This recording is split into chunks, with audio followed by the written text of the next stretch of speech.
Alors, à la demande générale, je me lève. Donc, moi, je suis Michel Verpeau, je suis délégué départemental du MoDem. Je remplace François De Sey, qui est le président départemental, mais qui est absent de Dijon pour quelques jours. Donc, le MoDem est un mouvement qui a toujours été pro-européen. Et donc, sa place sur cette liste, on n'a posé aucun problème, aucune difficulté, dans le sens où nous avons toujours soutenu le modèle européen et la construction européenne. Donc, pas de souci, entre guillemets, pour faire partie d'une liste qui est sans doute la plus européenne, en tout cas s'agissant de la France. On ne parle pas des autres pays pour l'instant. Donc, nous avons déjà des élus. Nathalie Griesbeck a été citée tout à l'heure. C'est quelqu'un qui a fait 3 mandats de manière très active, très présente au Parlement européen. Et on sait que les députés français, je parle des autres tendances politiques, ne sont pas toujours très présents au sein du Parlement européen. Ce n'était pas le cas des élus MoDem, notamment pas de Nathalie Griesbeck.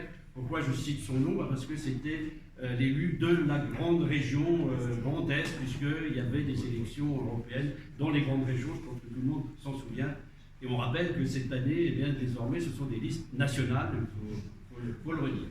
Donc voilà, nous avons toujours été européens, pro-européens, et nous n'avons donc pas de difficulté à être présents sur cette liste, et on espère qu'on aura beaucoup d'élus. Alors, je crois que les enjeux de ces élections de 2019 sont extrêmement importants, notamment par rapport aux élections de 2014 et 2009, les dernières, à cause des menaces qui existent, à la fois dans le monde et dans l'Europe.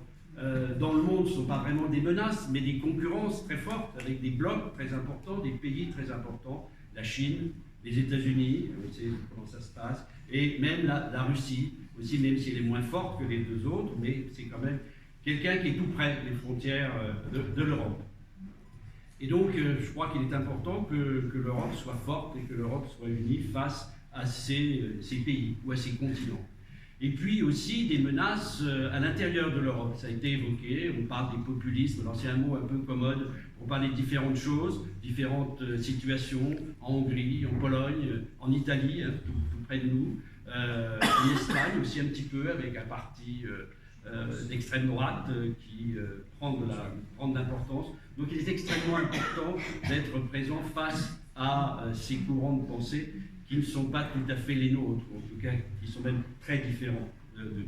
Donc ça c'est l'aspect européen, puisque ce sont des élections européennes dans 27 ou 28 pays, puisqu'il y a encore une inconnue, et dans les menaces, il y a quelque chose aussi, si on peut parler de menaces, c'est le Brexit, quand même ça va changer pas mal de choses, et ne serait-ce que le nombre de députés auxquels la France a droit, parce qu'on ne sait pas si on aura 79 ou 74, compte tenu du fait de savoir si les Britanniques voteront ou non, une espèce de suspense que tout le monde suit, un peu comme une sorte de feuilleton.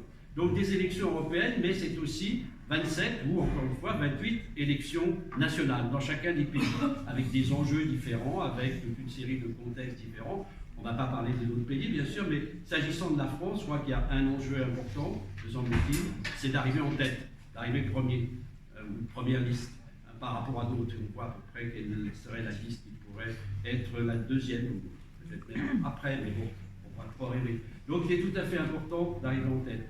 Et les élections européennes, je termine, hein, les élections européennes se caractérisent par une chose aussi qu'on connaît bien, c'est qu'il n'y a pas beaucoup de votants. En tout cas, il y a un taux d'abstention extrêmement fort. C'est sans doute les élections auxquelles les Français participent le moins. Toute une série de raisons, bon, voilà, on ne va pas revenir dessus. Mais je crois qu'il faut mobiliser aussi les électeurs pour qu'ils aillent voter, pour que ces élections aient un sens. Voilà, donc votons pour la liste Renaissance. Merci.